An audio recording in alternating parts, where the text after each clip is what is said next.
Hi hello नमस्कार। स्वागत है आप सभी का टॉक्स विद मीनाक्षी शो में, where learning meets motivation and every talk helps you to grow.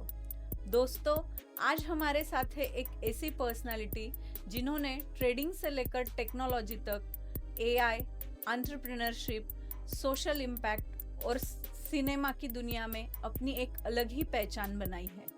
उनका मानना है कि रियल सक्सेस सिर्फ पैसा कमाने से नहीं बल्कि हेल्थ, वेल्थ एंड हैप्पीनेस का इकोसिस्टम क्रिएट करने में है।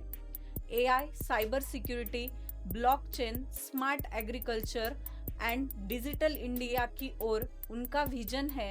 वो इंडिया के यूथ्स को ग्लोबल अपॉर्चुनिटी प्रोवाइड करने का सपना देख रहे हैं। उनका विजन सिर्फ बिजनेस बनाना नहीं बल्कि इंडिया को क्रिएटिविटी, टेक्नोलॉजी और इनोवेशन वैल्यूज के साथ दुनिया की नंबर 1 कंट्री बनाने का है। So please welcome the versatile multitasker mister doctor D Dhongade Patil sir, managing director and chairperson D group of company.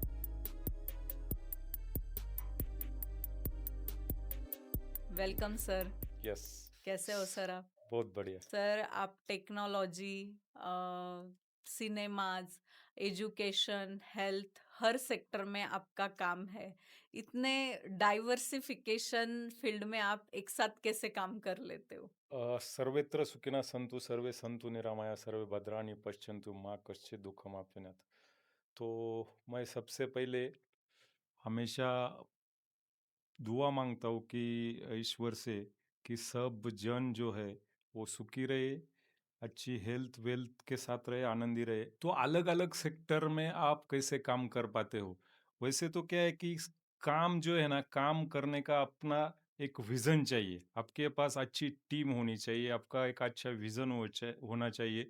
तो और टीम के भरोसे आप जैसा काम करते हैं, आप पूरा एक शेड्यूल्ड वाइज अगर आपका प्लानिंग अच्छा हो तो 100% हम अच्छी टीम के साथ अच्छे यूथ के साथ हम आगे लेके जा सकते हैं और हर एक डिपार्टमेंट वाइज वो वेल प्लानिंग करके हम वो काम आगे बढ़ा सकते हैं, ऐसा मुझे लगता है। अपना गोल फिक्स होना चाहिए उसके यस, लिए। 100% अपना गोल बिल्कुल। फिक्स होना चाहिए। तो आप मल्टीपल सेक्टर्स में भी काम कर सकते हो और आपने तो हर सेक्टर में ऊंचाइयां हासिल की है यस। सर। सर, आप हमेशा हेल्थ, वेल्थ और हैप्पीनेस इकोसिस्टम की बातें करते हो। क्या सक्सेस में इनका होना जरूरी है और ये इन तीनों का तालमेल हम कैसे बैठा सकते हैं? देखो क्या है कि मनुष्य जीवन का असली सार अगर देखा जाए तो मुझे ऐसा लगता है कि ईश्वर का जो दूसरा अंश है, ईश्वर का जो दूसरा अवतार है, वो मनुष्य है, मानव है। बिल्कुल अगर सर। ऐसा हमारे संस्कृत में माना जाता जाता है कि 84 लक्ष योनि के बाद इंसान का जन्म मिलता है हमें। अगर हम इंसान है तो मुझे जहाँ तक लगता है कि भगवान का दूसरा अवतार हम इंसान है। तो इंसान होने के नाते मुझे ये लगता है कि आज के तारीख में हर एक की जिंदगी इन 3 शब्द के पीछे घूमती है। वो है हेल्थ, वेल्थ एंड हैप्पीनेस। मानो बिल्कुल। कि आपके पास बहुत सारी, लेकिन आज के तारीख में क्या हो रहा है कि सब लोग वेल्थ के पीछे भाग रहे हैं और बिल्कुल। हेल्थ को थोड़ा-सा बाजू हटा रहे, बाजू इग्नोर कर रहे, कर रहे थोड़ा। इग्नोर कर रहे। लेकिन जहाँ तक मेरा मानना है इन तीनों में से पहले हेल्थ पर फोकस करना चाहिए। ओके। क्योंकि वेल्थ बहुत कम है लेकिन पता चला कि हेल्थ ही नहीं है, तो वो वेल्थ का क्या फायदा। क्या फायदा, तो राइट। मुझे लगता है कि आप पहले हेल्थ पर फोकस करो। हालांकि वेल्थ भी चाहिए क्योंकि आज के तारीख में वेल्थ ही संपत्ति, पैसा ही सब कुछ बना है, तो वेल्थ पे फोकस होना चाहिए। इसीलिए मनुष्य की असली जीवन ही त्रिसूत्री हेल्थ वेल्थ हैप्पीनेस से है। इसे इसके बावजूद में मुझे लगता है कि कुछ नहीं, इसलिए हमारा स्लोगन ही हमने किया है कि health wealth happiness is equal to deeds profit plus, ऐसा हम हमेशा गए थे। और इसके राइट। ऊपर पिछले 8 साल से हमने पूरे भारतवर्ष में भी काम किया है। तो जैसे आपने अभी जिक्र किया डी प्रॉफिट प्लस, ये आपकी ट्रेडिंग कंपनी है। आप 8 साल से उसमें काम कर रहे हो, तो थोड़ा मैं उसके बारे में जानना चाहूंगी। क्योंकि बहुत लोग ट्रेडिंग का नाम सुनते ही डर जाते हैं कि उसमें लॉस होता है, ये अपना काम नहीं है। या जिनके पास बहुत सारा पैसा है, जिनके बड़े बड़े कनेक्शंस है, वही ये फील्ड में आते हैं, ऐसा मानना है। और जो मराठी कम्युनिटी है वो थोड़ा इसमें आगे बढ़ने के लिए हिचकिचाती है। उनके लिए आप क्या कहेंगे सर? डेफिनेटली, बहुत अच्छा सवाल है आपका। तो ट्रेडिंग के बारे में खासकर अपने मराठी और खासकर दूसरा ये कि हमारे इंडियन लोग जो है भारत, हुँ, इनके दिमाग में ज़्यादातर जो मिडल क्लास में लोअर क्लास, मिडल क्लास के जो लोअर क्लास है, इसमें थोड़ा-सा एक अपर क्लास जो है, उनको अभी थोड़े से ये लोग अवेयर हो गए हैं। लेकिन राइट। इसमें जो लोअर क्लास, मिडल क्लास के लोअर क्लास और एक जो हमारे एक सामान्य लोग हैं, वो लोगों का ट्रेडिंग के बारे में ऐसा मानना है कि ट्रेडिंग में सिर्फ लॉस ही होता है। या ट्रेडिंग सट्टा जुआ जुगार है, लेकिन बिल्कुल। ऐसा बिल्कुल नहीं है। अगर ऐसा होता तो इस सैकड़ों साल से ये चलते आ रहा है, सिस्टम चलता ही नहीं, ये पूरा ऑथेंटिक सिस्टम है। लेकिन इसके लिए हमें नॉलेज लेना पड़ेगा। क्या होता है ना कि लोग क्या करते हैं कि किसी एखादे ब्रोकर के पास अपना trading account, demat account open करते हैं, ट्रेडिंग अकाउंट ओपन करते हैं, और वो बंदा उसको बाय सेल स्टॉप लॉस और टारगेट, ये दो तीन चीजें जो है वो आधे घंटे में उसको सिखाता है। और सिखाने के बाद उसको लगता है कि मुझे अभी बहुत ट्रेडिंग का नॉलेज आया, हुँ, और वो हुँ, हुँ। बंदा ट्रेडिंग करता है, उसको 500 हजार, 2-5 हजार प्रॉफिट भी एक आधे दूसरे ट्रेड में हो जाता है। तो उसको लगता है इसमें बहुत बड़ा पैसा मिलना, क्योंकि बहुत बड़े सपने, बहुत बड़े उसने बड़े बड़े एक स्टोरीज देखी होती है, तो उसको लगता है इसमें मैं बहुत बड़ा बनूंगा। लेकिन एक आधा दो लॉस होने के बाद उसको ये सट्टा जुआ लगता है। इसीलिए मेरी ये सलाह है, मैं हमेशा ये कहते आ रहा हूँ कि भाई, जब भी हम ट्रेडिंग सीखे, तो ट्रेडिंग का नॉलेज ले या ट्रेडिंग करना चाहे, तो इसमें बिना नॉलेज के मत एंटर करो। आप ओके। अच्छे कोई सिस्टम से पूरा ट्रेडिंग का नॉलेज ले, उससे प्रैक्टिस करे, उसमें कुछ दिन, कुछ महीनों, कुछ साल बिताए, उसके बाद आप रियल मनी पे काम करें और पेशेंसफुली काम करें, ग्रीड और इमोशन पे कंट्रोल रखे, और किसी अच्छे ब्रोकर के पास या किसी अच्छे ऑर्गेनाइजेशन के पास अपना काम करे। तो इसलिए ये बिल्कुल। हो सकता है। और ट्रेडिंग कोई सट्टा जुआ जुगार नहीं। उल्टा मैं तो हमेशा बोलता हूँ, अगर आपको बहुत बड़ा बनना है, तो ट्रेडिंग जैसा दूसरा कोई अच्छा सा माध्यम भी शायद, शायद मुझे नहीं लगता आज की तारीख मुझे लगता है कि पूरी दुनिया पैसों पे ही चल रही है और पैसों का जो लेन-देन है, जो भी सर्कुलेशन है, वो ट्रेडिंग के थ्रू ही ज़्यादा होता है। में। एब्सोल्युटली। तो ट्रेडिंग में अगर किसी को आना है तो सबसे पहले उसको नॉलेज गेन करना है। यस। एक ट्रस्टेड कंपनी के साथ जुड़ना है, तो आपके चांसेस कम हो सकते हैं लॉस के। और जैसे आपने बताया कि इमोशंस पे कंट्रोल रखिए और ग्रीडिंग पे कंट्रोल रखिए, वो परफेक्ट। सबसे बढ़िया बात कही आपने सर। यस।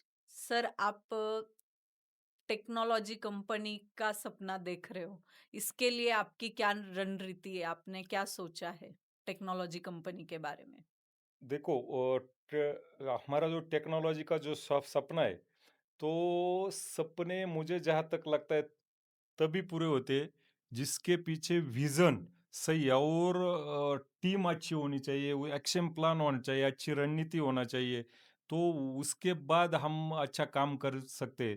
तो एआई, रोबोटिक्स या सेमीकंडक्टर टेक्नोलॉजी, एग्रीकल्चर टेक्नोलॉजी, ऐसे बहुत कुछ, मतलब एजुकेशन, ग्लोबल इनोवेशन, ऐसा इस पे ये सब कुछ आधारित है।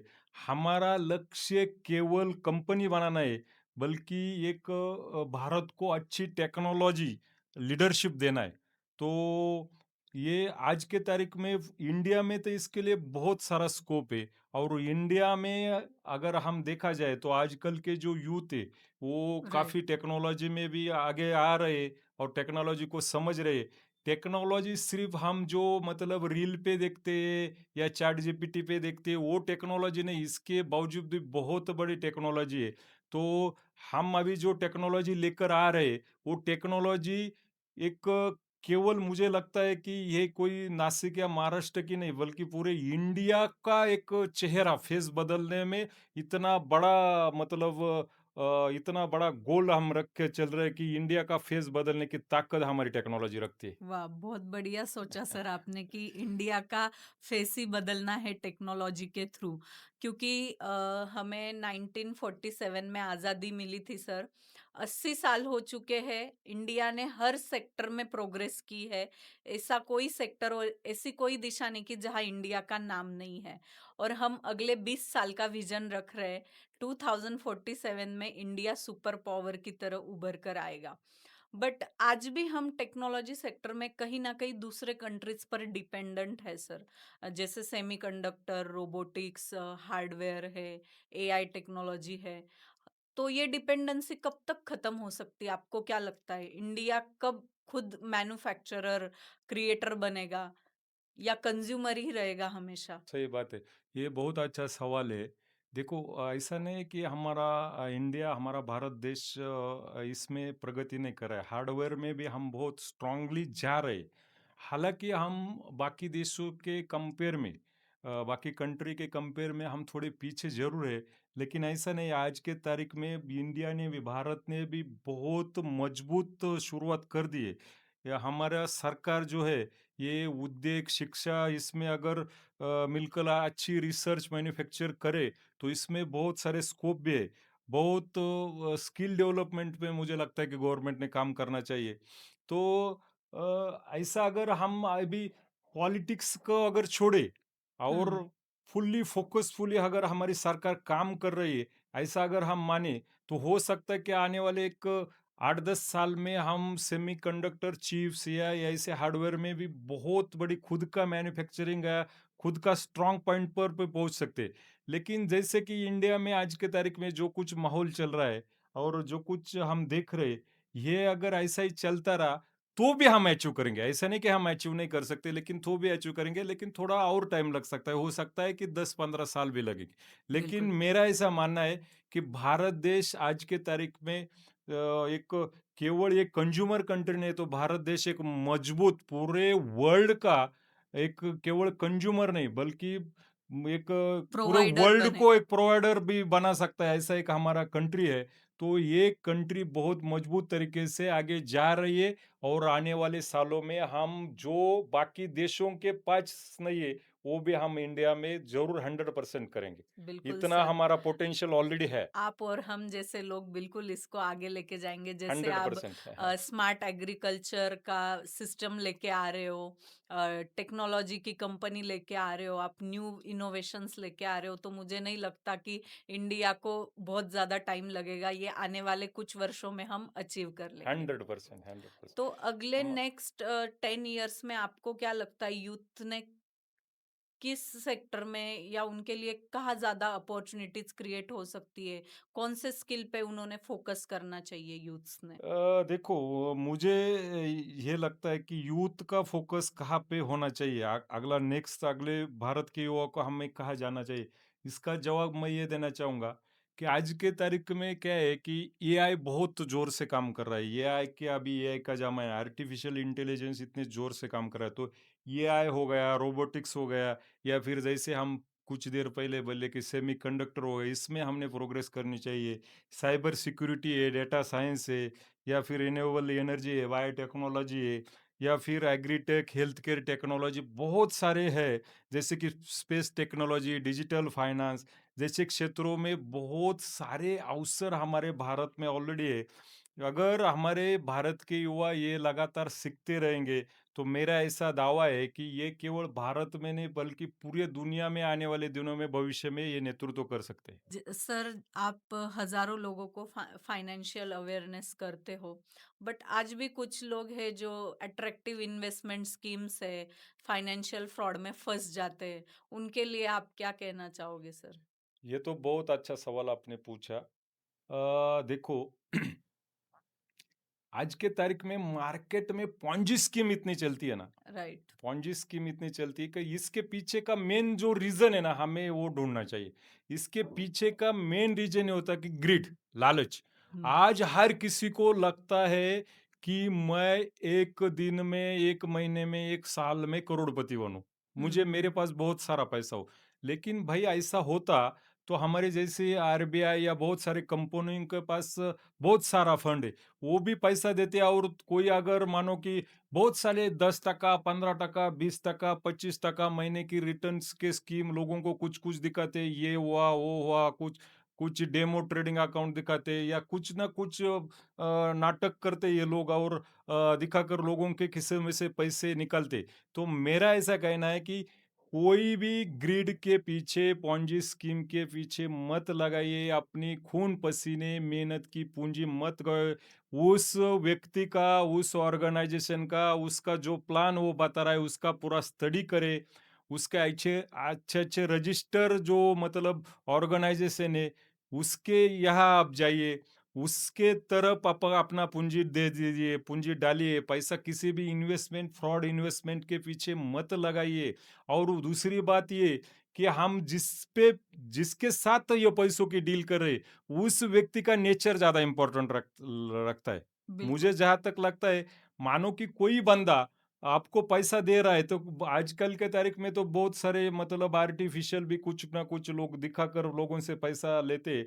तो बिल्कुल। मुझे लगता है आप किसी के पास पैसा दे रहे हो, किसके हुँ, पास पैसा दे रहे हो, उसका ज़रा स्टडी करो। उसने वेरीफ़ाई कीजिए। हाँ, वेरीफ़ाई कीजिए उसको और वो उसको वेरीफ़ाई करने के बाद अपनी खून-पसीने की मेहनत की पूँजी बिल्कुल। लगाइए। ये सामने मुझे वाले लगता का माइंडसेट भी समझिए कि वो किस माइंडसेट के साथ आपको कौन सी स्कीम सेल कर रहा है। है। यस, ग्रीड में मत आइए। ऐसा मत कीजिए कि मैं आज या रातों रात करोड़पति हो जाऊंगा। हार्डवर्क के बिना, टाइम इन्वेस्ट किए बिना कोई भी बिना करोड़पति। समझे निवेश ना करें। बिल्कुल। नॉलेज वेरिफिकेशन और पेशेंस मतलब या रखे। पेशेंस होना चाहिए। पेशेंस होना चाहिए। रजिस्टर प्लेटफॉर्म पर पे कीजिए। जल्दी अमीर बनने वाले वादे जो होते हैं, इससे हमेशा सावधान रहिए। फाइनेंशियल एजुकेशन, ये हमारी सबसे बड़ी सुरक्षा है। फाइनेंशियल एजुकेशन ले ले, तब जाके हम इस इन सब फ्रॉड से बच सकते हैं। बिल्कुल। ऐसा मुझे लगता फाइनेंशियल एजुकेशन होना बहुत है। ज़रूरी यस, है। एग्जैक्टली। सर, आप फार्मर्स के लिए डिजिटल प्लेटफॉर्म डेवलप कर रहे हैं, तो उससे फार्मिंग सेक्टर में या फार्मर्स के लिए क्या यूज़फुल हो सकता है? उनके लाइफ में क्या चेंजेस आ सकते हैं उसके थ्रू? क्या ईज़ी हो जाएगा? क्या चेंज हो जाएगा फार्मिंग सेक्टर में? देखो, फार्मिंग में आज के तारीख में ना, आज भी मुझे जहाँ तक लगता है, हालांकि थोड़े बहुत डेवलप हो गए, बहुत सारे आज फार्मर्स या एग्रीकल्चर में बहुत सारे डेवलपमेंट हो गए, लेकिन जितना जहाँ तक मुझे लगता है कि जो चेंजेस होने चाहिए, जिस लेवल हुँ, के चेंजेस होने चाहिए, उस लेवल के चेंजेस आज भी हमारे इंडिया में नहीं हुए। नहीं हुए। जैसे कि आज के तारीख में एआई, आईओटी या फिर ड्रोन, सैटेलाइट डाटा और स्मार्ट इरिगेशन खेती को और अधिक वैज्ञानिक और लाभदायक बनाएंगे। मतलब भविष्य में किसान केवल खेती नहीं करेंगे, बल्कि डाटा ड्राइवन एग्री बिजनेस जो है, वो अंतरप्रेन्योर भी बन सकते हैं।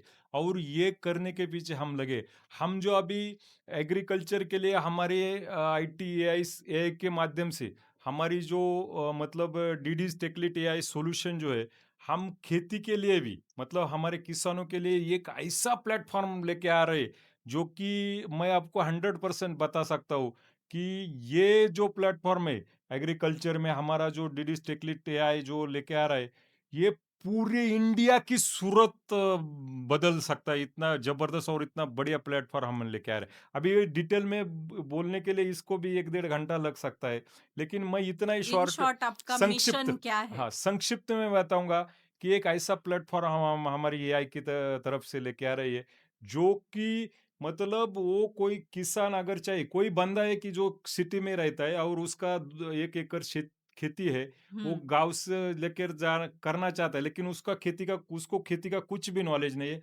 तो बिल्कुल। यहाँ से जाके हमारी एजेंसी से अगर वो संपर्क करे या हमारा जो प्लेटफॉर्म है उसका इस्तेमाल करे, तो उसको अगर खुद करना है, तो वो सॉइल चार्ज कैसे कर सकता है, वो कहाँ हुँ, करके हुँ, हुँ। मिलेगा उसको, ये मतलब बियाना कहाँ मिलेगा उसको, ऑर्गेनिक करना है तो ऑर्गेनिक के लिए वो सब प्रोडक्ट्स कहाँ मिलेंगे, उसको जो कुछ भी इंस्ट्रूमेंट चाहिए, वो ए से लेके जेड तक सब कुछ हमारा प्लेटफॉर्म देगा। अरे वाह! ये और बहुत अभी जो बढ़िया। सॉरी अभी जो मतलब किसान है, उनके लिए भी ये प्लेटफॉर्म इतना फायदेमंद होने वाला है कि वो भी, मैं आने वाले दिनों में मैं तो चाहता हूँ कि इंडिया की ना कि 99%, क्यों ना हम 100% किसान के पास हमारा प्लेटफॉर्म रहेगा। इस ये मिशन को हम लेके जा रहे हैं। बहुत बढ़िया मिशन है सर आपका और बहुत क्रिएटिव सोच है ये कि आजकल बहुत सारे लोग सिटीज में रहते हैं बट उनका खेती होता है गांव की तरफ। यस। वो ऐसे ही पड़ा है क्योंकि उनके पास टाइम नहीं है, उनको नॉलेज नहीं कि कैसे करना है, क्या करना है। तो आप वो प्लेटफॉर्म उनके लिए लेके आ रहे हो, ये बहुत बड़ी बात है। और जिनको भी करना है आप जरूर सर से कांटेक्ट कीजिए, सर आपकी बिल्कुल हेल्प करेंगे। डेफ़िनेटली। ये तो मैं मेरा कर्तव्य समझता हूँ। जहाँ तक मुझे लगता है, क्योंकि मैं भी एक किसान परिवार से हूँ, तो इसलिए किसान के लिए अगर मैं कुछ कर सकूँ, तो ये तो ईश्वर ने मुझे बहुत बड़ा सौभाग्य दिया है, ऐसा मेरा मानना है। आप स्पिरिचुअलिटी को भी बहुत मानते हो सर, उसको लेके चलते हो आप और उसी पे आप सिनेमा में भी आ रहे हो। तो थोड़ा उसके बारे में आप बताएँगे कि स्पिरिचुअलिटी के तरफ आप कैसे मुड़े? टेक्नोलॉजी को साथ लेके आप स्पिरिचुअलिटी को भी साथ लेके चल रहे हो। ऐसा आपके दिमाग में क्या विज़न है आपका? क्या कहाँ से प्रेरणा मिली आपको? यस, टेक्नोलॉजी जो होती है ना, तो जीवन को ये सुविधाजनक बनाती है, और स्पिरिचुअलिटी जो है वो जीवन को सार्थक बनाती है। जब दोनों मुझे लगता है कि साथ चलते हैं, तो ये व्यक्ति केवल सफल नहीं होता, बल्कि संतुलित और जागरूक बनता है, ऐसा मेरा मानना है। लेकिन स्पिरिचुअलिटी और बिजनेस, ये दोनों का मतलब ये इक्वलिटी कैसे कर सकते हैं, या इसमें हम संतुलित कैसे रख सकते हैं? क्या होता है क्या, जैसे कि मुझे जहाँ तक लगता है कि बिना स्पिरिचुअल, अगर आज आपने स्पिरिचुअल मतलब केवल किसी ईश्वर की, भगवान की भक्ति करना, घंटी बजाना, या फिर माथा टेकना, ये स्पिरिचुअलिटी नहीं होती। बिल्कुल, आपके अच्छे भाव, आपके अच्छे भाव, ये भी स्पिरिचुअलिटी है। आप अगर समाज को दिशा देने की सोचते हैं, आप समाज की सूरत बदलने की सोचते हैं, आप और पूरा मतलब डिज़ायर, डेडिकेशन, डिवोटेड रहकर आप किसी भी काम में झोंक देते हो, और समाज के लिए अच्छा परिवर्तन सोचते हैं, तो ये भी स्पिरिचुअलिटी है। तो इसीलिए हम ये एक स्पिरिचुअलिटी जीवन में ज़रूरी है। हालाँकि मैं थोड़ा-सा इसमें भी, जो ईश्वर के मानने वाले लोग हैं, उस टाइप का मैं स्पिरिचुअल आदमी हूँ। तो हालाँकि बिज़नेसमैन अगर स्पिरिचुअल होता है, तो वो जो अच्छा एक पूरा मतलब देश को नहीं, तो पूरे विश्व को एक अच्छी तरफ लेके जा सकता है। तो स्पिरिचुअलिटी में तो हमारा मतलब वसुधैव कुटुंबकम का एक अच्छा हमारा प्रयास है। हम तो पूरे विश्व को एक लेके जाने में प्रयास कर रहे हैं, इसलिए हमारा स्पिरिचुअल होना ज़रूरी है। उसमें तो बिज़नेसमैन हो या आम आदमी हो, वो तो हर कोई मतलब उसके लिए वो ज़रूरी है। आपने अभी एक फ्रेज़ यूज़ की सर, वसुधैव कुटुंबकम। यस। ये सिर्फ़ एक विचार है या एआई के डिजिटल के युग में हम इसको साथ लेके चल सकते? कैसे पॉसिबल है सर ये? 100% ये पॉसिबल है। वसुधैव कुटुंबकम मतलब कोई वसु फिर एक बार वही बात हुई कि वसुधैव कुटुंबकम मतलब कोई अध्यात्म नहीं हुआ ये। हुँ, हुँ, अध्यात्म हुँ। करना, भजन करना, कीर्तन करना, या फिर वो उस टाइप का कोई मतलब ईश्वर का ध्यान करना, ये नहीं है। वसुधैव कुटुंबकम मतलब क्या है कि आज के तारीख में हम अगर देखें कि जैसे कि हमारे दिमाग में ये केमिकल लोचा कर दिया गया है, जो तो आज तक की जो धारणा है कि पाकिस्तान हमारे दुश्मन है, वहाँ के लोग हमारे दुश्मन है, चाइना के लोग हमारे दुश्मन है, ऐसा हमारी एक सोच बना दी गई है। लेकिन मुझे जहाँ तक लगता है, हर कोई, जिस इंसान को भगवान ने जन्म दिया है, भगवान ने मतलब जिसको पाला है, पोसा है, बड़ा किया है, भगवान की कृपा से हम सब कुछ कर रहे हैं। तो ये सिर्फ धारणाएँ है कि ये मेरा दुश्मन है, वो दो मेरा दुश्मन है। ये सब हटाकर, जो भी पर्दे हैं बीच के, हुँ, अगर उसको हटाकर जो भी कुछ चल रहा है, वो माहौल को हटाकर क्यों ना हम पूरे विश्व को एक साथ लेके चल सकते हैं। विश्वची माझे घर, माऊली महावैष्णव संत श्री जगद्गुरु तुकोबाराय कहते हैं कि विश्वची माझे घर। एक पूरा विश्व को एक घर बनाकर, या वसुदैव कुटुंबकम, पूरा मतलब वसुदेव कुटुंबकम बनाकर क्यों ना हम जा सकते। इसके लिए हमें हमारे जीवन में आचार विचार नीति मूल्य तत्वों को लेकर चलना होगा, बिल्कुल। और ये सही दिशा में जो कोई बंदा, जो कोई आदमी अगर इस राह पे है, कि जिस किसी को लगता है कि हर कोई मेरा, चाहे वो किसी पर राष्ट्र में, पर राज्य में, पर माहौल में, किधर भी वो बंदा है, लेकिन वो जहाँ तक मुझे मेरा भाई है, मेरी बहन है, ऐसा जिस किसी को लगता है, वो वसुधैव कुटुंबकम का ही एक भाग है। और ये तो मैं सौभाग्य समझता हूँ कि मैं वो नारा लेके चल रहा हूँ। हमारी DD Dhongade Patil group of companies, DD's profit plus, पहले दिन से पिछले 8 साल से हम वसुदैव कुटुंबकम का काम कर रहे और आने वाले दिनों में जब तक हमारे सांस में सांस है तब तक हम वसुदैव कुटुंबकम के लिए काम करेंगे। बहुत बढ़िया सोच है सर आपकी कि सबको साथ लेके चलना है। हम एक परिवार है, एक ही सब कुछ हम एक साथ मिलके करेंगे तो सक्सेस आपकी भी होनी है और हमारी भी होनी है। बिल्कुल सही। तो सर जैसे आपने हेल्थ में भी बहुत बड़ा ट्रांसफॉर्मेशन अचीव किया है, वेल्थ में भी किया है, तो इसका कोई सीक्रेट मैं जानना चाहूँगी। हेल्थ में भी ट्रांसफॉर्मेशन, वेल्थ में भी ट्रांसफॉर्मेशन और हैप्पीनेस तो है ही, हेल्थ वेल्थ है तो हैप्पीनेस है। तो इसका क्या सीक्रेट है सर? क्या होता है ना कि देखो हेल्थ के बारे में मैंने मेरे ऊपर 16 तरीके के अलग-अलग इम्प्लीमेंट किए, सब कुछ तो मैं नहीं बता सकता। बिल्कुल। लेकिन हेल्थ का मेरा जो ट्रांसफॉर्मेशन है उसके 2-3 चीज़ें बता सकता हूँ। एक ये अंग्रेजी में एक कहावत है, without diet exercise is a suicide. Okay. बहुत हमारे लोग क्या करते हैं मालूम है क्या? कि एक्सरसाइज बहुत करते, बहुत हुँ, व्यायाम करते, बहुत शरीर को थकाते, लेकिन डाइट के बारे में कंट्रोल नहीं है। कंट्रोल नहीं। डाइट अभी जगन्नाथ दीक्षित करके है, उनका 2 टाइम खाने का कुछ एक अच्छा बहुत सारा फ़ॉर्मूला है वो फॉर्मूले 55 राइट। मिनट में। वो इतना बढ़िया फ़ॉर्मूला है, अगर वो हम इम्प्लीमेंट करें तो भी हम हेल्थ को संतुलित रख सकते हैं। हालाँकि वेट कम होगा, ना होगा या बहुत बड़े पैमाने पे नहीं होगा, लेकिन उसको हम कंट्रोल में कंट्रोल ज़रूर कर रख सकते हैं। सकते हैं। तो मैंने ऐसी बहुत सारी 16 अलग-अलग तरीके की चीज़ें मेरे खुद के ऊपर इम्प्लीमेंट करी। उसमें मैं सबसे बड़ी बात ये कहना चाहूँगा कि क्या होता है आप काम चाहे कुछ भी करें, ये मैं मेरे हेल्थ वेल्थ हैप्पीनेस के बारे में तो है ही, लेकिन ज़िंदगी में आप कोई भी काम करें, उसके पीछे की आपकी जो बिलीफ सिस्टम है, हुँ, हुँ। पहली बात तो ये है कि आपके पीछे की बिलीफ सिस्टम होनी चाहिए। उसके बाद हमें जो चाहिए वो गोल, विज़न, मिशन, ऑब्जेक्ट, पर्पस अपना क्लियर होना चाहिए। बिल्कुल, उसके बाद हमारा सबकॉन्शियस माइंड में वो केमिकल लोचा होना चाहिए, ये भी मैं कहूँगा। बिल्कुल, बिल्कुल। मतलब केमिकल लोचा इसका मतलब सबकॉन्शियस माइंड में वो मैसेज इतने लेवल पे रिलीज़ करो ना कि हमारा इमेजिनेशन, विजुअलाइज़ेशन, एक्चुअलाइज़ेशन, रियलाइज़ेशन होना सब चाहिए कि उसी पे ये टिक मुझसे मारता है। होगा। मैं कर बिल्कुल। सकता हूँ। Yes I can do it. तो गोल परफेक्ट होना चाहिए। मैं मेरे बारे में एक उदाहरण दूँगा कि मैं मेरे कंपनी की 15 अक्टूबर को मेरे डीडीज़ प्रॉफिट पिलर प्लस की एनिवर्सरी रहती है।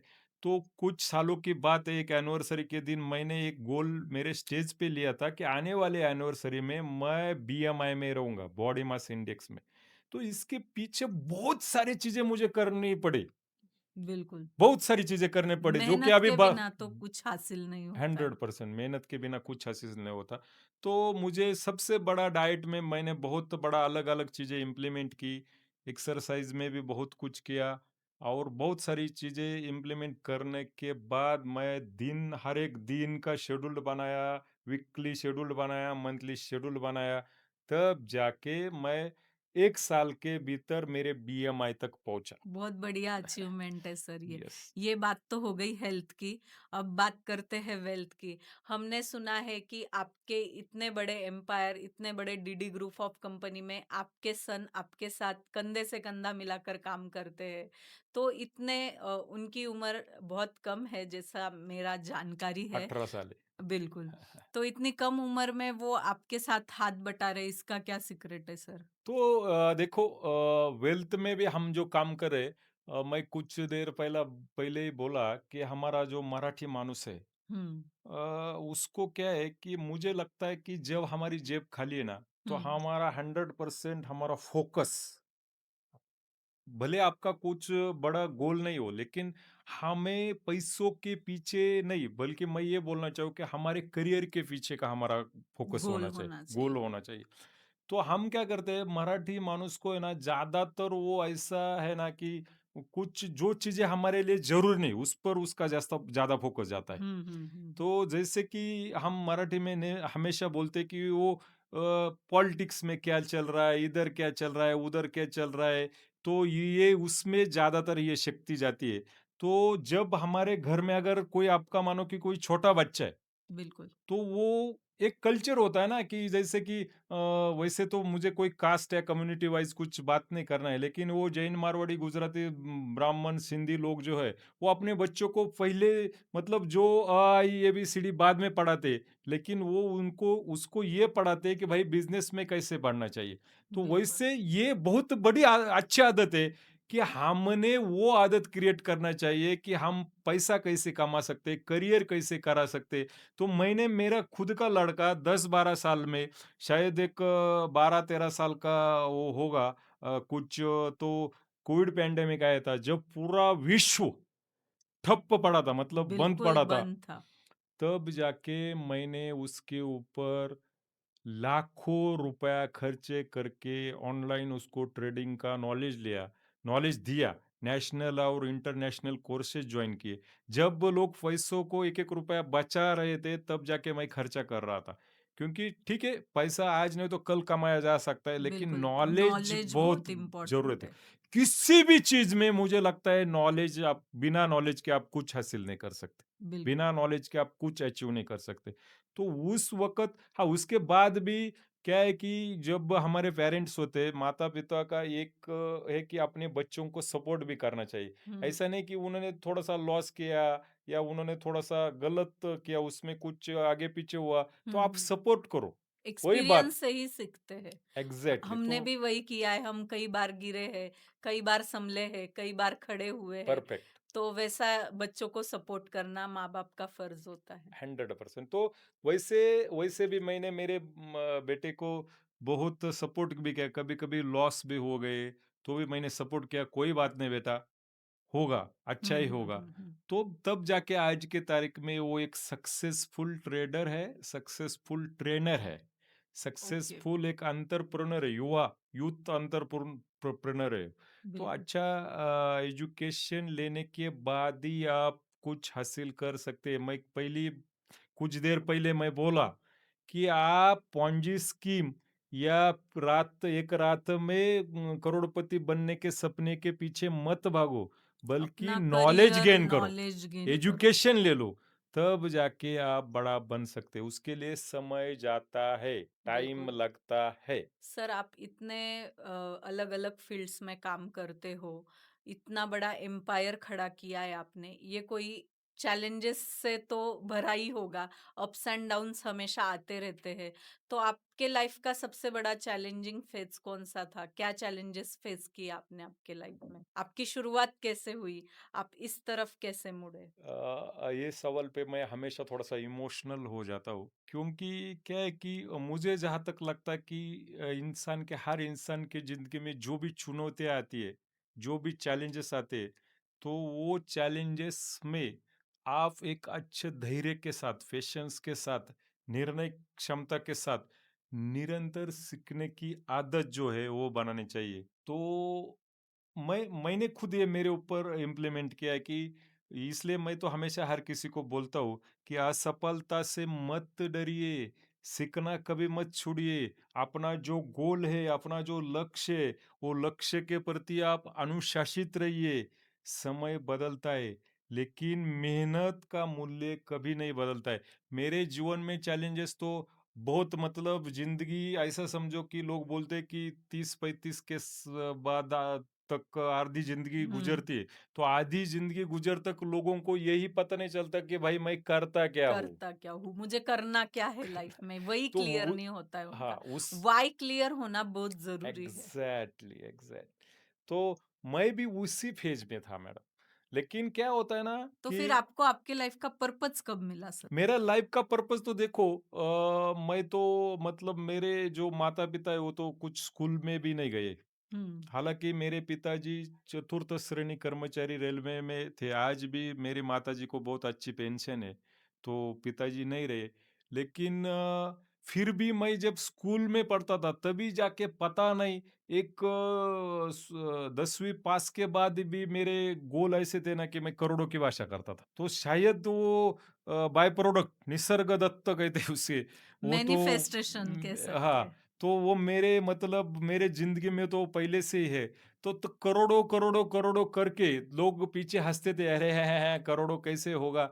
तब जाके लेकिन मैं तो वो हमेशा मैनिफेस्ट करता था, मेरी बिलीफ सिस्टम स्ट्रांग थी, मेरे वाइब्रेशंस, मेरी फ्रीक्वेंसी बिल्कुल क्लियर थी। इस पॉजिटिवनेस होना बहुत ज़रूरी है। एग्जैक्टली तो ये पहले से था, लेकिन उसको इम्प्लीमेंट होने में, एक्चुअल रिजल्ट दिखने में थोड़ा टाइम गया, उम्र गुजर गई।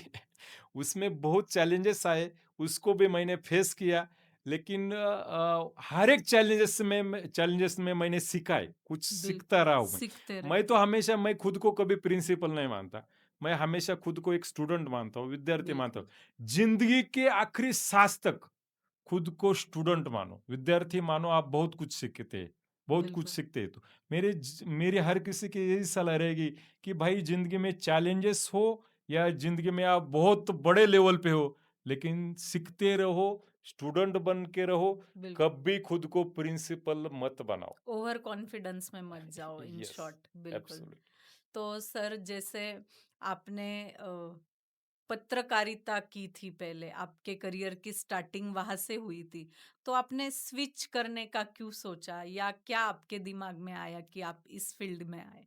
क्या होता है ना कि पत्रकारिता मैंने बहुत सालों तक की, लेकिन हुँ, ये इस फील्ड में मैं क्या क्यों आया, तो पत्रकारिता में शायद मुझे लगता है कि जितना नॉलेज मुझे होना चाहिए, लोग बोलते हैं कि ये बहुत होशियार है, बहुत नॉलेजेबल है, लेकिन मैंने देखा कि आज के तारीख में लोगों के पास है ना, नॉलेजेबल आदमी की कीमत पैसा है तो ही होती है, पैसा भी होना जरूरी। ये माइंडसेट लोगों का है। हाँ, तो ऐसा माइंडसेट है, और दुर्भाग्य से आज जो लोग मतलब सोशल या पॉलिटिकल या कमर्शियल जो लोग चला रहे, दुर्भाग्य से उन लोगों का ये माइंडसेट ऐसा है।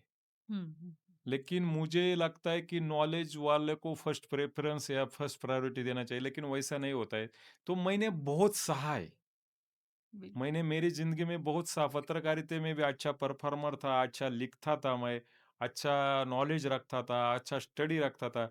लेकिन जब तलक मुझे, जहाँ तक जो सम्मान दिल से लोगों से मुझे चाहिए था, वो नहीं मिला नहीं कहीं मिला। न कहीं। हमारे पत्रकार भाई जो है ना, आज के तारीख में मुझे मतलब ऐसा लगता है कि इतना मतलब लोगों की बातमी करो, लोगों की मतलब इतना कुछ करो लोगों के लिए, लेकिन लोग भी उनकी तरफ, उनके परिवार की तरफ देखते क्या? कभी उनके अड़चन की तरफ जाते हैं क्या? हुँ, उनको हुँ, हुँ। मतलब क्या होता है ना कि पत्रकारों को उनको सम्मान देते हैं क्या? सिर्फ़ पत्रकार या बसा इतना ही नहीं, उनको वो दिल से सम्मान भी मिलना चाहिए, दिल से वो इज़्ज़त भी मिलना चाहिए। पत्रकार को कोई पेंशन नहीं है आज की तारीख। नहीं, तो इसीलिए वो क्या है कि मुझे लगता है कि मैं पत्रकारिता से लोगों की फाइनेंशियल फेस नहीं चेंज कर सकता, फाइनेंशियल सूरत नहीं बदल सकता। हुँ, ये हुँ, मुझे हुँ। एक दिन क्लिक हो गया। ये शायद कुछ 15-16 2015-16 की बात होगी। तब मैं इसके पीछे लगा, और मैंने 15 अक्टूबर 2018 को मेरी डीडीज़ प्रॉफिट प्लस फाउंड की, और आज की तारीख में पूरे देश भर में UP, Bihar, Gujarat, Rajasthan, Punjab, Jammu Kashmir, Haryana, Delhi, Himachal Pradesh, Uttarakhand, Jharkhand, Madhya Pradesh, Arunachal Pradesh, Sikkim, Goa, Assam, pan India में मेरा पूरा इंफ्रास्ट्रक्चर आज मैंने बिजनेस के माध्यम से, डीडीज़ प्रॉफिट प्लस के माध्यम से फैलाया है।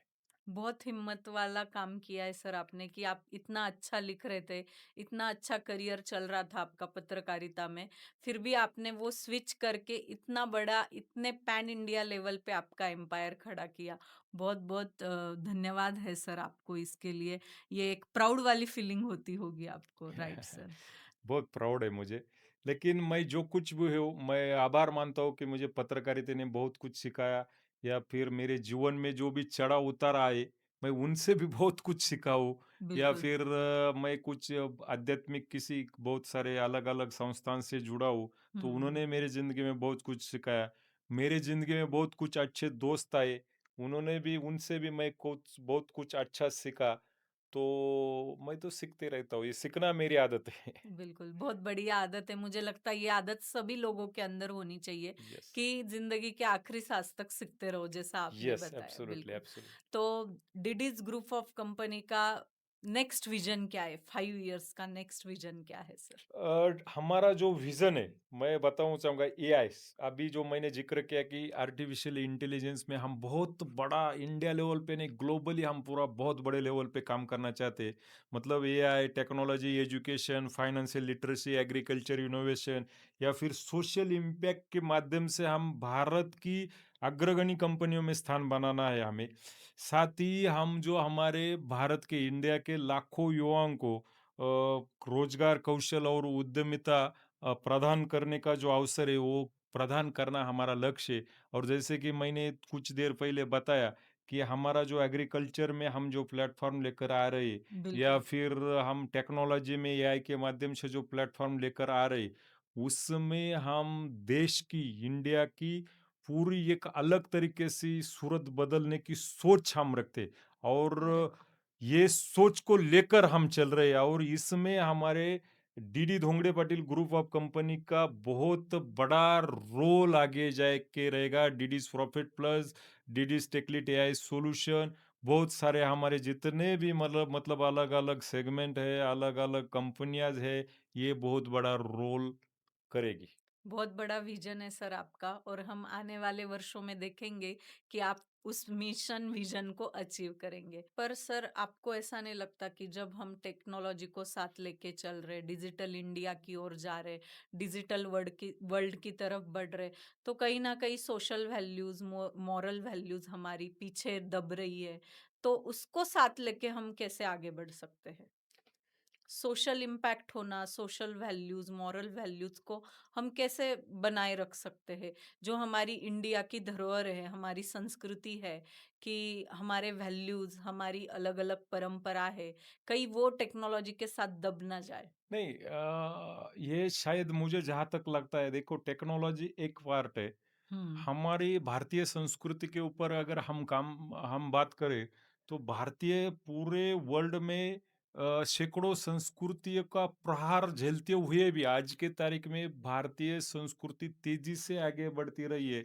अगर हम देखें तो हम विश्व गुरु बनने का जो हमारा भारत का सपना है, आज भी मैं हमेशा कहता हूँ कि विश्व गुरु भारत बनेगा मतलब वो टेक्नोलॉजी या किसी अलग माध्यम से नहीं, तो उसके लिए हमारा सोशल इम्पैक्ट या स्पिरिचुअलिटी जरूरी है। और हमारी जो बिल्कुल। कल्चर है, इंडियन कल्चर जो है, भारतीय संस्कृति जो है, वो मतलब वो कभी खत्म नहीं होगी। नहीं हो, ऐसा हमारे हो ही नहीं आपके सकता। जैसे हमारे जैसे लोग हैं, उसको लेके जा रहे। हो सकता है कि कल जाके कि मेरा सपना है कि मैं एलोन मस्क को बीट करूं, बराबर। बिल्कुल। तो फिर भी अगर मेरी विचारधारा, मेरे अंदर भारतीय संस्कृति ने मुझे जो सिखाया है, मुझे जो मेरे अंदर जो आचार विचार नित्य मूल्य तत्व है, उससे तो कोई वो हटने वाली नहीं है। मैं बिल्कुल नहीं। कितना भी बड़ा बनूं, मैं मतलब वो हमारे खून के अंदर ही है। खून के अंदर ही है। इसलिए बिल्कुल। मुझे लगता है कि इसमें कुछ सोशल इम्पैक्ट नहीं होगा। हालांकि इम्पैक्ट ये होगा कि जो टेक्नोलॉजी आप उसमें रहे या नहीं रहे, उसका जितना बड़ी लेवल पे प्रहार हो रहा है, उसके उससे आप हट नहीं सकते हो। बिल्कुल। लेकिन कोई बात नहीं, आने वाले दिनों में जैसे कि एक आप देखेंगे कि आज के तारीख में वो क्या कहते हैं, वो चूल्ही पे मटन वगैरह बनाने में लोग लगे, उसको बहुत मतलब टेस्ट आती है, तो बिल्कुल। उनको अच्छा लगता है।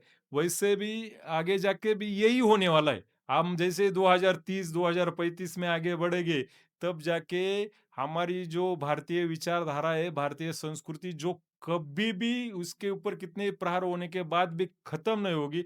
आगे जाके भी यही होने वाला है कि भारतीय विचारधारा, यही मैं जो वसुधैव कुटुंबकम बोलता हूँ या विश्व गुरु जो बनना है, तो वो विश्व गुरु बनने के लिए हमारी श्रीमद् भगवत गीता या हमारी भारतीय विचारधारा, हमारे वेद उपनिषद गीता, यही बहुत बड़ा रोल करने वाली है। और बहुत सारे लोगों को कितनी भी बड़ी टेक्नोलॉजी क्यों ना अपडेट करे, लेकिन इसका मूल इसमें ही छिपा है और बिल्कुल। इसको अडॉप्ट करना ही पड़ेगा। इसलिए जो एक फ़ियर है हमारे दिमाग में कि सोशल इम्पैक्ट होगा, हमारे भारतीय संस्कृति पे इम्पैक्ट होगा, कुछ नहीं होने वाला है। बिल्कुल। 100% हम हमारी जड़ें इतनी मजबूत मजबूत है है कि 100%। वो कोई उखाड़ ही नहीं सकता, कितनी भी बड़ी you technology are a right, जाए। यू आर और राइट। हम पूरे विश्व के सामने विश्व गुरु की तरह आएंगे, तो हम technology, social value, moral values और इंडियन संस्कृति को साथ लेके आएंगे। परफेक्ट। बिल्कुल। हमारे आज के तारीख में जो भगवान श्री कृष्ण के बाद गौतम बुद्ध या बिल्कुल। फिर हम स्वामी विवेकानंद कह सकते, या आज के तारीख में तो किसी का नाम लेना शायद गलत होगा, लेकिन आज के तारीख में भी बहुत सारे लोग हैं जो स्पिरिचुअलिटी के या एक आध्यात्म के माध्यम से बहुत बड़ा रोल कर रहे हैं। या बिल्कुल। फिर मैं तो एक अपने देश के प्राइम मिनिस्टर नरेंद्र मोदी जी को भी मानता हूँ। वो भी बहुत अच्छे लेवल पे मतलब भारत की और दुनिया की सूरत बदलने की सोच रखते। तो मुझे जहाँ तक लगता है कि इन लोगों को हमें वारसा है, इन बड़े-बड़े लोगों का हमें वारसा है। बिल्कुल। तो उनके हमार ब्लेसिंग्स, आशीर्वाद हमारे साथ है। आशीर्वाद है, तो इसलिए हमारी जड़ें कभी खत्म नहीं हो सकती। जब बिल्कुल। तक इस धरती पे सूरज, चाँद, तारे है और आखिरी इंसान जिंदा है, तब तक हमारी भारतीय संस्कृति की जड़ें कभी कोई खत्म नहीं कर सकता। लास्ट में सर बस 2047 का जो हम सपना देख रहे हैं उसके लिए एक वर्ड कह दीजिए आप, इंडिया के लिए। टू आप कैसे देखना चाहोगे इंडिया को? मैंने तो नेक्स्ट 20 इयर्स आपको क्या लगता है? वही मैं अभी ये फिर से मैं वही कहूँगा कि 2047 में जो हम देखना चाहते हैं, उसके लिए हमें स्किल डेवलप करने पड़ेंगे, या कैरेक्टर बिल्डिंग करना पड़ेगा, या फिर इनोवेशन रिसर्च वगैरह इसमें हमें काम करना है। और 2047 तक 100% भारत विश्व गुरु बनेगा रहेगा, ये मैं आज ही आपको बताता हूँ। और भारत विश्व गुरु होने के बाद जो मैं ये सपना नहीं लेके चल रहा हूँ, बल्कि ये हजारों सालों से जो हमारे संत महापुरुष ऋषि मुनियों ने या हमारे महापुरुषों ने दिया है, तो वही मेरा वसुधैव कुटुंबकम का जो सपना है, इसके साथ बहुत सारे लोग जुड़े होंगे और बहुत अच्छा सोशल इम्पैक्ट के साथ, अच्छे स्किल डेवलप के साथ, कैरेक्टर बिल्डिंग के साथ भारत विश्व गुरु रहेगा 2047 तक, 47 तक। यही एक लाइन मैं कहना चाहूँगा। Thank you so much sir, आप हमारे शो पर आए, आपने आपकी great knowledge, great insight, social impact, trading के जो मिथ्स है उसको आज आपने ब्रेक किया। Thank you so much. दोस्तों, अगर आज का एपिसोड आपको वैल्यूएबल लगा हो, आपके थोड़ी से भी आपकी सोच में थोड़ा सा भी चेंज आया हो, आपको लगता है कि हमेशा हमें सीखते रहना चाहिए, तो आप रोज क्या नया स्किल सीखते हो कमेंट में जरूर लिखिएगा। Like, share and subscribe my channel. मिलते हैं और एक इंस्पायरिंग स्टोरी के साथ। तब तक के लिए थैंक यू। लास्ट में एक बात मैं और करूँगा। बिल्कुल बिल्कुल सर। आज का ये पूरा पॉडकास्ट होने के बाद मुझे जहाँ तक लगता है कि मैंने बहुत सारे पॉडकास्ट देखे हैं, सुने, मैं हर दिन कुछ नया सीखते रहता हूँ। आज मीनाक्षी जी ने जो पॉडकास्ट मेरे साथ किया, आपकी सोच को मेरा सलाम है, क्योंकि थैंक यू इतना सो मच सर। बढ़िया और इतना अच्छे से आप मतलब जो कि हर कोई अगर एंटरप्रेन्योर है या हर कोई उद्यमी है, हर कोई एक अचीवर है, वो अगर आपके सीट पर बैठता है तो उसको आप पूरे मतलब समाज की और देश की सूरत बदलने के लिए या देश के लिए क्या कर सकता है, ऐसा आप पॉडकास्ट करते हैं। इसके लिए मैं हमारे मतलब पूरे DD Dhongade Patel group of companies DD's profit plus की तरफ से आपका आभार मानता हूँ, थैंक यू कहता थैंक यू हूँ, सो और मच। आपको बहुत सारे अच्छे बेस्ट ऑफ लक विशेष कहता हूँ। Thank you. Thank you so much sir, it means a lot.